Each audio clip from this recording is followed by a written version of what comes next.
Hello, turma! Finalmente saindo o vídeo que tanta gente pediu aqui no canal. Tô super feliz em poder fazer ele. Talvez seja a versão 1, versão 2, versão 3, versão atualizada, porque tudo muda muito. Mas é um vídeo de tendências um pouquinho diferente. A gente vai falar da quarentena, do Covid. Pós-quarentena, pós-Covid, pós essa pandemia que a gente tá passando, o que será da moda? Eu tenho pesquisado demais. Por que eu demorei um pouquinho mais pra fazer esse vídeo? Pra até sentir, faz um mês já que eu tô em casa, tá? Eu tinha pensado em fazer tipo na segunda semana, porque tinha já muita coisa acontecendo.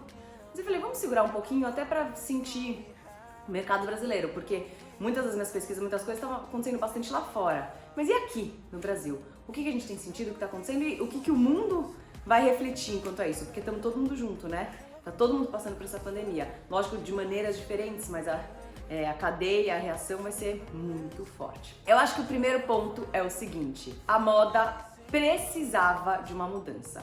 Isso é fato, isso a gente tem falado há muito tempo. Os meus vídeos falando sobre alta costura, sobre autoral versus fast fashion, todas essas coisas, era bem relacionado a essa mudança que a moda tá precisando há muito tempo, tá? Então assim, faz séculos que a gente usa da mesma maneira a produção, a criatividade, o marketing tá saturado há um bom tempo, então a moda precisava desse shift há muito tempo, tá? E aí eu acho que a pandemia ela veio só pra dar esse empurrão do que já estava acontecendo aos poucos. Tem muita coisa, tá, que eu vou falar de clientes, etc, que já estava acontecendo, muita coisa que já estava no sentimento do consumidor, que as marcas já estavam sentindo falta, então é muito legal você ver. É muito legal, a gente tá passando por uma época muito difícil, mas é muito interessante você ver que, na verdade, os nossos caminhos estavam trilhando pra isso e agora veio alguém e fez assim, ó, veio um fato, né? Fez, vocês têm que mudar, sabe? Então, um dos primeiros pontos é esse, acho que a moda precisava mudar há um bom tempo, a maneira que a gente tava consumindo não era normal, vou falar a palavra normal, tá? A maneira que a gente tava consumindo não era normal. A maneira que a gente estava produzindo era surreal, eu falo, porque eu, Mariana, já fui, eu vou até colocar vídeos aqui, eu nas fábricas, fotos, etc, pra mostrar que não é mentira. Já fui muitas vezes em fábrica, então assim, os valores, essas coisas eram bizarras. Vai mudar tanto? Sim e não. Então, vamos falar um pouco sobre isso, tá? Eu tenho umas curiosidades pra falar, ó, Mari, eu ia pensando nesse vídeo, eu ia anotando nos papeizinhos, no computador, tipo, tá em todos os lugares. Eu sempre faço um roteiro único.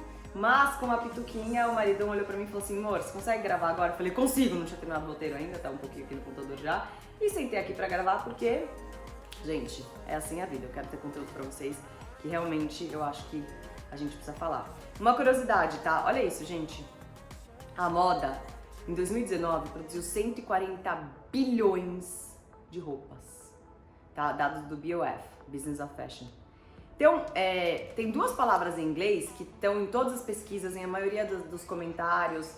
Eu escutei uns 20 podcasts, BOF, Tim Ferriss, Rise and Shine, muitos podcasts que eu posso deixar aqui embaixo pra vocês, falando sobre a pandemia, né? Parte de moda, lógico, mas parte de consumo também, produção, etc. Eu assisti vários noticiários, etc, focados nisso também. Vi um monte de matéria, se vocês quiserem eu posso fazer um outro vídeo até sobre onde eu me informo, tá? Mas enfim. E também tem um pouco da aposta marianal, né? Tem duas palavras em inglês que eu acho muito legal da gente pensar o que estava acontecendo com a moda e o que vai ser disruptivo agora pra gente, tá? Que é o overproduction e overconsumption. Overproduction é que a gente estava muito acima de produção do que realmente precisava. Só que a gente também estava muito acima de consumo, entendeu? Então a gente estava consumindo a mais do que a gente precisava. É lógico que é um pouco do reflexo das fast fashions. Quem ainda não viu, corre no vídeo moda autoral versus moda fast fashion, que lá eu explico bastante sobre produção, etc, pra eu não prolongar muito isso aqui. Mari do futuro aqui. Não, brincadeiras à parte, gente. Esse vídeo eu gravei um mês atrás e as coisas estão tão rápidas que agora que ele vai subir eu falei, gente, eu preciso só colocar umas notinhas no meio do vídeo, porque algumas coisas são globais, mas algumas coisas já têm algumas atualizações. A primeira é essa história das fábricas de fast fashion, etc. Então, nesse meio do caminho, depois desse primeiro mês e pouco de Covid, tiveram muitos cancelamentos, muitos adiamentos. Com isso, muitas fábricas, por exemplo, Bangladesh, Paquistão, Sri Lanka, Vietnã, etc., tiveram um decrease, como é que fala? Uma queda absurda de pedidos.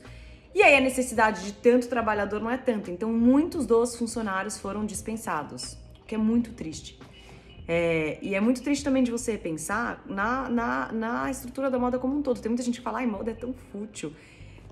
A cadeia produtiva por trás da moda, a quantidade de gente que trabalha por trás disso é gigante. Então a gente não pode apenas pensar como isso. Gente, vocês têm que pensar como cada camiseta tem zilhões de pessoas trabalhando por trás disso. É muito incrível. Mas enfim. Então, nessa parte de trabalhadores, de fábrica que eu queria comentar, é isso. Então a gente teve, infelizmente, muitos.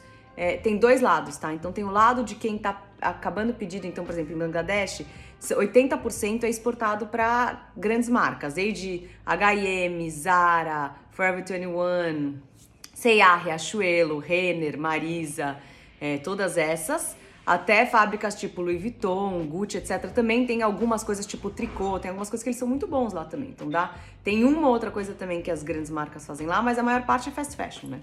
Enfim, e os trabalhadores foram mandados embora. Tem outro lado, que são lojas online que estão vendendo pra caramba durante o Covid. Então a ASUS tá vendendo bastante, a Amazon tá vendendo bastante. Aqui no Brasil eu sei que C&A, a Renner, tem bastante marca vendendo online bastante pelas necessidades da pessoa não estar perto. E aí tem fábrica que tá super trabalhando. Então tem fábrica que tá reclamando de não ter a segurança, de não se sentir tão seguro trabalhando no meio disso, capaz de pegar o Covid. Então tem esse balanço que as fábricas estão sentindo bastante, que eu queria colocar aqui pra vocês, como notinha. Mas ainda cenas do próximo capítulo, não tem resolução nenhuma, tô só contando porque eu acho legal vocês terem a informação do que está acontecendo no momento. E aí, o que acontece? Esse botão de reset já tava começando a ser clicado por muitos lugares. Você vê o que está crescendo a sustentabilidade. Tanto que antigamente a sustentabilidade ela era uma tendência dentro do mundo da moda. Hoje em dia todas as tendências que eu falo tem que ter alguma coisa a ver com sustentabilidade. No último vídeo de tendências também falei isso. Então assim, não é mais um propósito de uma pessoa só e não é mais uma ideia imaginária ou criativa daquela pessoa que só usa linho e chinelo que a gente tinha antigamente. Não, acabou por terra. Sustentabilidade ela tem que fazer parte de qualquer marca. E isso era uma coisa que já estava acontecendo e agora vai acontecer mais ainda. Por quê? Porque os recursos vão ser menores. Então assim, pós-pandemia, eu vou fazer um paralelo aqui com pós-guerra, que é uma das coisas que eu acho muito legal, muita pesquisa que eu fiz, etc. Então o pós-guerra, por exemplo, de 1945, vou dar um exemplo bem específico desses, tá? Eles tiveram que se reinventar from scratch, que eu acho que é um pouco diferente do que a gente está passando agora, porque a guerra foi num lugar específico, né, com lutas, etc., mas teve um sentimento desses lugares e criação e produção, etc., que a gente está passando, agora a gente está passando no mundo inteiro, né? Então, no pós-guerra, as pessoas tiveram que voltar a trabalhar loucamente, então o funcional foi um ponto muito importante, por isso que a calça cresceu demais nessa época, e a mulher não usava tanto calça, né? Então foi uma coisa que a mulher começou a usar bastante. Trench coats, terninhos, etc. Foi uma coisa que foi super em alta, porque precisava ser funcional. Só que aí tem uma curiosidade, tá? Passou um tempinho do pós-guerra, em 1957, teve o New Look da Dior, que foi um boom no mundo da moda. Que foi um look super feminino, mega elegante, pra trazer um pouco do glamour de volta. Então foi um momento tanto de tristeza, de lutar, de ir atrás, que passou um tempo, as pessoas queriam sentir uma coisa gostosa, queriam sentir, renovados, queriam ter uma esperança e uma vida. E o New Look, parece bobo, né, falar de uma roupa, mas ele veio muito com isso. Com essa coisa feminina, com a saiota, com a cintura marcada, o chapéu e com essa elegância. Então, eu acredito que a gente vai passar um pouco disso, tá? Então vai ter uma mistura de conforto, número, assim, 1 zilhão. Então a gente vai voltar a ter roupas pós-pandemia. As nossas roupas elas não vão se dividir mais entre só roupa de casa e roupa de trabalho. Vão ser roupas que a gente consegue perpetuar por todas as nossas ocasiões. Então, vão ser provavelmente tecidos muito gostosos, tecidos tecnológicos e que a gente consegue tanto estar em casa confortável quanto estar num trabalho chique, bacana e moderno. Looks a mesma coisa, então a gente fazer styling com peças que sejam confortáveis, mas uma camisaria bacana, entendeu? Então peças essenciais vão estar super em alta e geralmente com tecido bacana. E aí vai ter também, vão ter pessoas, vão ter fases, vão ter marcas que vão fazer coisas mais extravagantes. O maximalismo que estava em alta, isso é outra coisa, o maximalismo estava em alta, ele vai dar uma parada e vai voltar. Porque vai ter gente que vai querer extravasar, vai querer colocar estampa, cor, tipo, porque também é da essência da pessoa, então ela vai querer trazer essa alegria de volta. Então muita gente tá apostando assim, vai ser tudo só neutro, tudo não sei o quê. É lógico que a gente vai querer gastar menos, vai estar numa outra fase de vida, mas também vai ter essa vontade, necessidade de, sabe, de colocar pra fora, de falar, eu fiquei sei lá quantos meses dentro de casa, agora eu quero usar paetê na rua, entendeu? Vai ter muito dessa vontade também, gente. Tem uma frase que a Lee Edelcourt, que é o papa do mundo das tendências, futurismo, etc., maravilhosa, que falou que eu amei, que é o seguinte, que a moda vai voltar a ser passion for fashion, paixão pela moda. Isso é muito importante, gente, porque assim, a moda ela começou a virar uma coisa, é lógico que ela significa muito quem você é, qual é a sua tribo, entre aspas, o que você faz, a moda significa muito isso para as pessoas, né, e para o que você veste e tudo mais. Mas ela parou de ser algo pensado e criado com calma, com uma paixão, com um porquê. Vou dar algumas dicas sempre entre esse vídeo. Uma delas é, se você tem HBO Plus ou se você tem HBO na TV, etc., tem um documentário do Ralph Lauren, contando a história dele, como ele começou. Gente, pra mim isso é o maior exemplo do que a moda significa pra quem realmente é criador.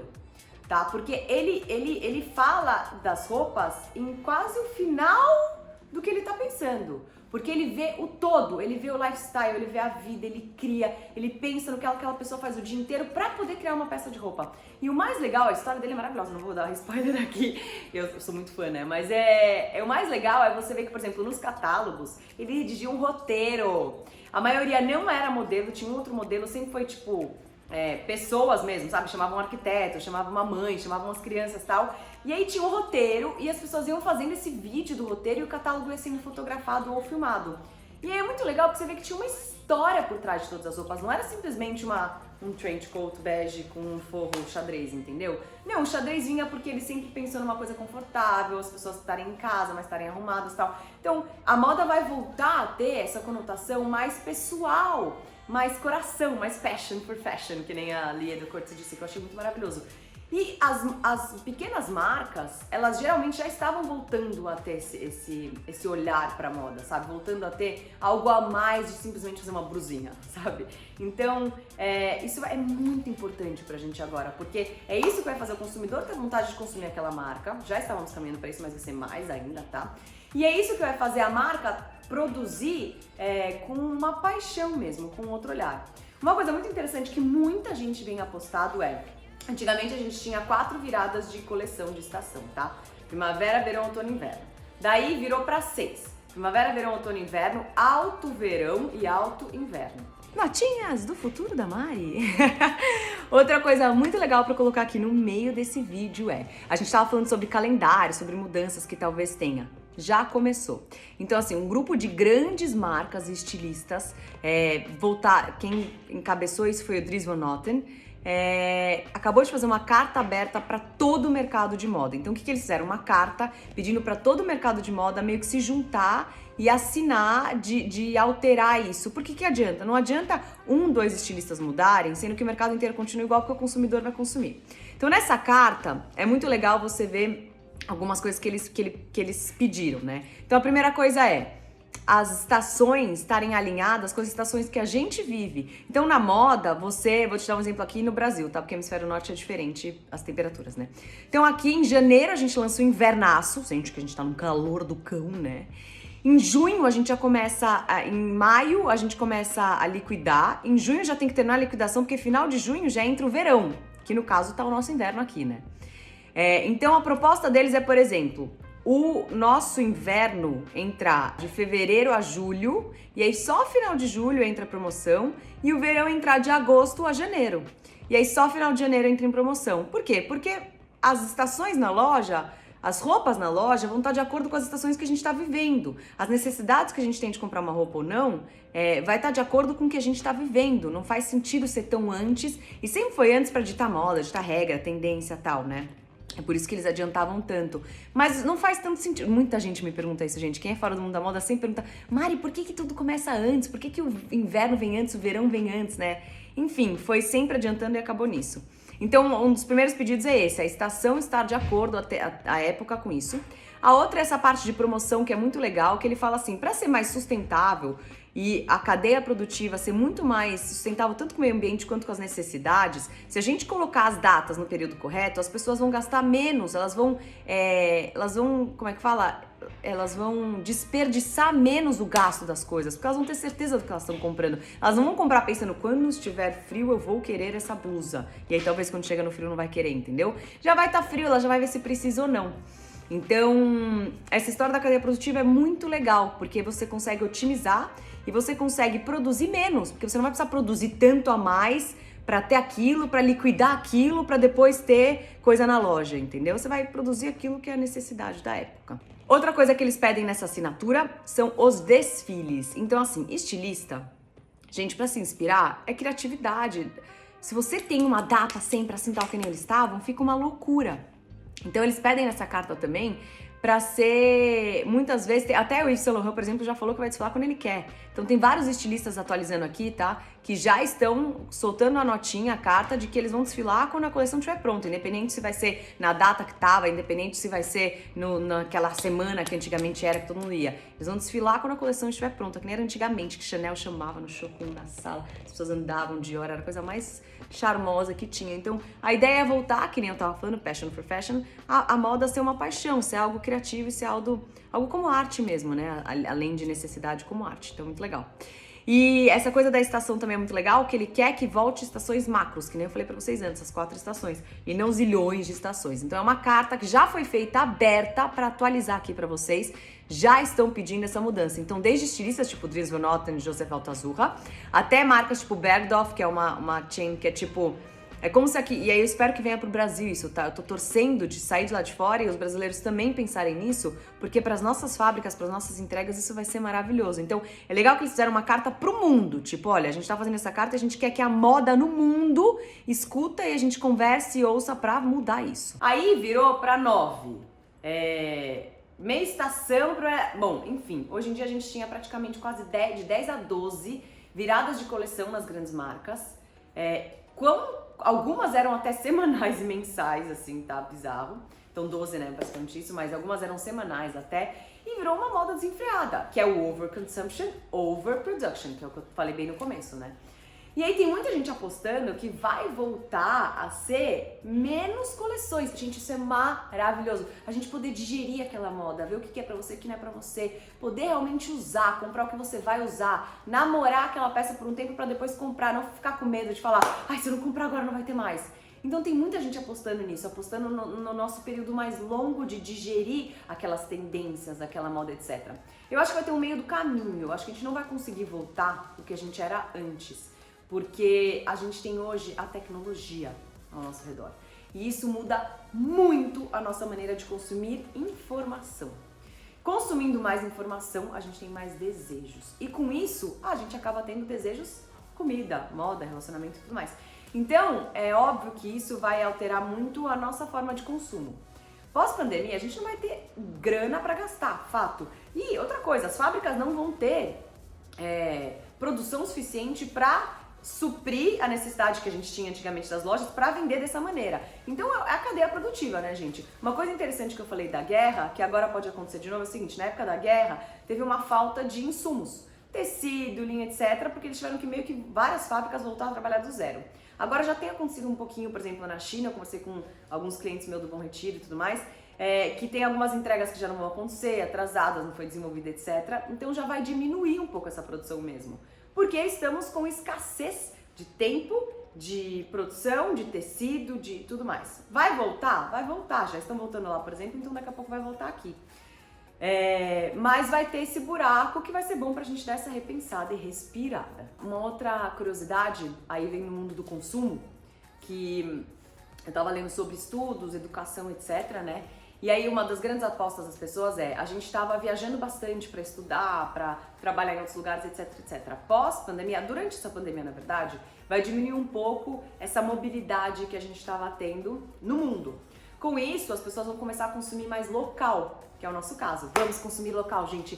Moda brasileira, sabe? São milhões de vidas, são milhões de empregos. Por favor, não esqueçam disso. Não esqueçam que não é fútil, a gente não tá falando de uma coisa só fútil, a gente tá girando uma economia, enfim. E aí, a curiosidade que eu achei muito legal nesses estudos de educação, de consumo, etc., em geral, é que as pessoas consumindo mais locais, elas vão ter mais criatividades, inspirações e vai ter um boom de... como é que eu posso explicar isso? Vai ter um boom de autonomia, como que eu posso falar isso? A palavra sumiu. A grávida, esquecida. Vai ter um boom de criatividade, vamos falar assim, porque a grávida tá com palavras esquecidas. Vai ter um boom de criatividade, por quê? Porque as pessoas vão ter que se reinventar dentro daquilo delas, vai ter um boom também de nacionalidade, de paixão, de reerguer o que é seu, de ir atrás. Então, aqui no Brasil a gente tem a parte do tropical muito forte, muito rico, né? Muito rico o que a gente tem de matéria-prima local e tudo mais. Então, e eu tô falando até isso de comida também, porque falaram bastante sobre, por exemplo, cacau, coisas nossas que vão ter um boom de gastronomia, de moda e tudo mais. Então, vai ser muito interessante ver essa nova fase nossa de valorizar mais ainda o que a gente já tem. Porque assim, esse movimento já estava acontecendo, como eu comentei pra vocês, a gente já tem visto, tem isso no Instagram, etc. Aliás, falar em Instagram, sobre esse movimento, que é muito legal, tem muitas marcas que estavam tendo que fazer peças pra Instagram, peças pra ter novidade no Instagram porque não tava dando vazão. Então o Instagram, que fez esse boom na nossa cabeça, também pode voltar a gente a settle down, sabe? Acalmar um pouco. Aí vai uma outra dica. Eu falei do Ralph Lauren, falei do BOF, que é o Business of Fashion, que é muito legal vocês verem o podcast deles, maravilhoso. E aí, outra dica é o seguinte, é um seriado que chama Miss Selfridge, que foi um dos primeiros chains, como é que fala? Uma das primeiras lojas de departamento em Londres, maravilhoso a história maravilhosa, a loja é maravilhosa. Toda vez que a gente tinha viagem de pesquisa pela Riachuelo e pela C&A, a C&A fica num lugar e a Riachuelo em outro, né? Mas era sempre perto da Selfridge. Gente, às vezes quando eu terminava a pesquisa eu passava lá só pra ver as coisas, ver os calçados, eu andava descalçados. Aliás, tem uma padaria no Andar dos Calçados, eu tô louca por pão, né?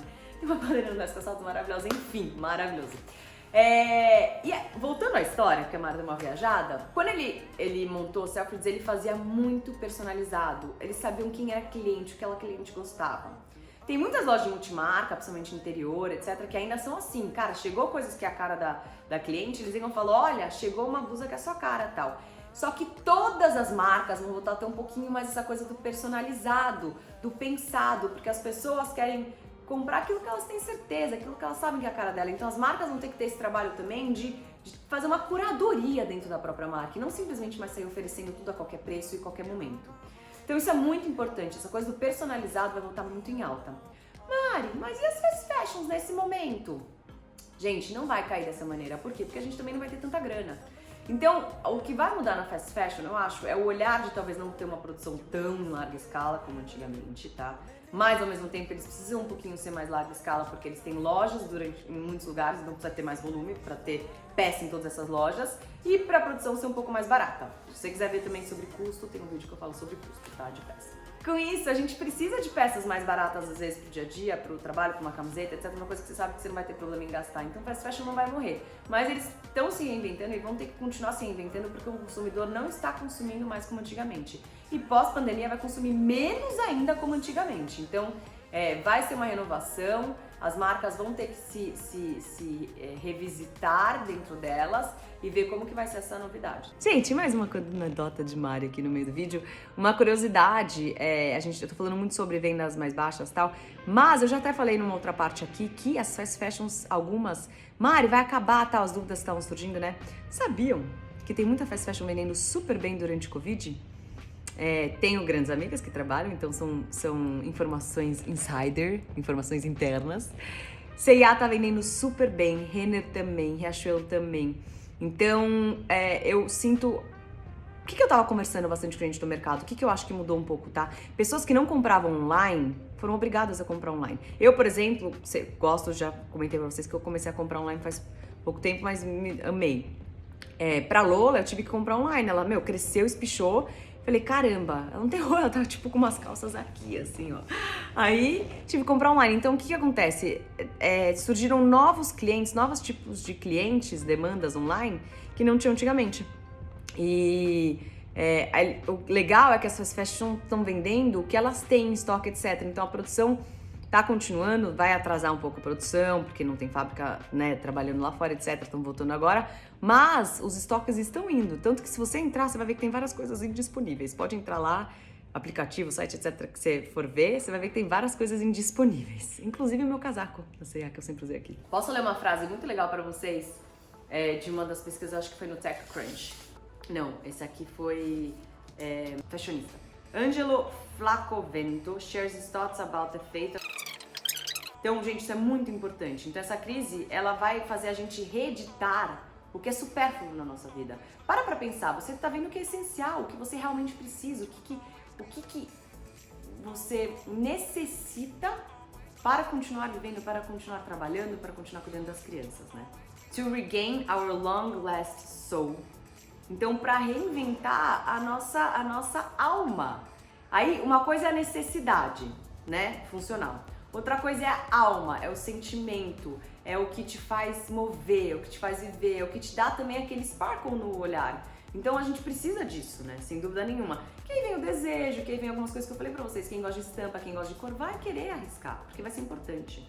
To live away with heavy marketing and the incisions economy of influencing. Criadores de conteúdo, cuidado com o que eu vou falar. Tô brincando, mas tem muitas apostas, tá? Pode ser até o próximo vídeo só sobre isso, se vocês quiserem. Volta aqui embaixo, comenta aqui embaixo. Então, é parar com aquele marketing absurdo, com aqueles e-mail marketings, com aquelas notícias, com aquelas coisas que a gente tava vendo, com aquela coisa de influenciador louco, desenfreado, maluco, usando um look por dia. Quem me segue sabe que eu nunca fui assim, não faz parte da minha prioridade, porque nunca quis passar 5 anos informação de moda acima de qualquer outra coisa. Então, assim, gente, um look por dia, você não repetir peças é muito louco. Era muito desumano o que estava acontecendo. Então, eu acho que essa parte de reeditar e de parar com esse heavy marketing é louco. E tudo isso foi uma coisa que é culpa do consumidor também. Então eu acho que nós temos que mudar a nossa exigência perante as marcas, as pessoas, os influenciadores, enfim, nós que vamos exigir isso, porque a gente que queria consumir tudo isso. Então, assim, consequentemente, as influenciadoras queriam fazer look novo porque as pessoas pediam look novo, pediam inspirações novas. As marcas produziam peças diferentes para poder montar looks diferentes porque as pessoas queriam. Então, é uma consequência do que a gente estava pedindo e consumindo também, né? Então a gente tem que pensar nisso, não culpe só os outros, porque todos nós fazemos parte dessa loucura. Mas enfim, fomos vivendo tudo isso e agora, momento de parar para voltar e repensar o que a gente realmente quer. Falando sobre criadores também, então assim, não vai ter mais essa maneira de consumir, porém, são eles que vão ajudar também a repaginar essa nova fase. Porque o que acontece, gente? O nosso marketing hoje em dia ele é diferente, a gente não tá mais no outbound, que é só jornal, revista e TV, que você é obrigado a ver aquela propaganda naquela hora. Não, a gente tá no inbound, você assiste, vê e consome o que você quer na hora que você quer. Com isso, é lógico que os criadores de conteúdos, influenciadores, etc, viraram propaganda, né? Eu sempre falo isso e viraram um outdoor. Então, esse peso também volta pra eles, porque vai continuar existindo, vai continuar sendo, pode ser um micro-influenciador, uma pessoa que você gosta muito, uma pessoa do trabalho, pode ser um macro-influenciador, aqueles gigas, tipo Sabrina Sato da vida, etc., Justin Bieber, etc. Eles também têm um papel super importante em repaginar e voltar essa nossa essência e tudo isso que eu tô comentando que vai ser um pós-Covid.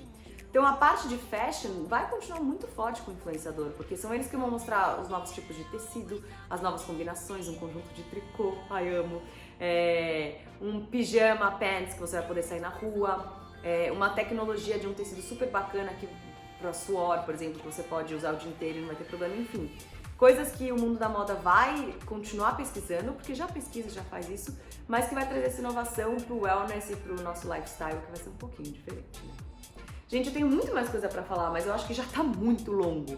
Então eu vou fazer uma pausa, vou reorganizar e a gente faz de repente uma parte 2. O que vocês acham? Escreve aqui embaixo o que mais vocês querem da parte 2. Falando sobre influenciador, falando só sobre marca, falando sobre produção, então sobre fábricas lá fora, etc. Eu tenho uma grande amiga que eu trabalhei na C&A que me colocou num grupo de jeans que eu tô super feliz, então eu tô de novo behind the scenes, vendo bastante sobre fábrica e tudo mais, bem legal. Enfim, comenta aqui embaixo o que vocês querem ver, tá bom? Espero que vocês tenham gostado desse vídeo, tá pra sair faz tempo, eu tenho muitas opiniões a mais pra dar, e então eu quero fazer outro vídeo também pra continuar, tá bom? Um grande beijo, fiquem com Deus e até a próxima dica.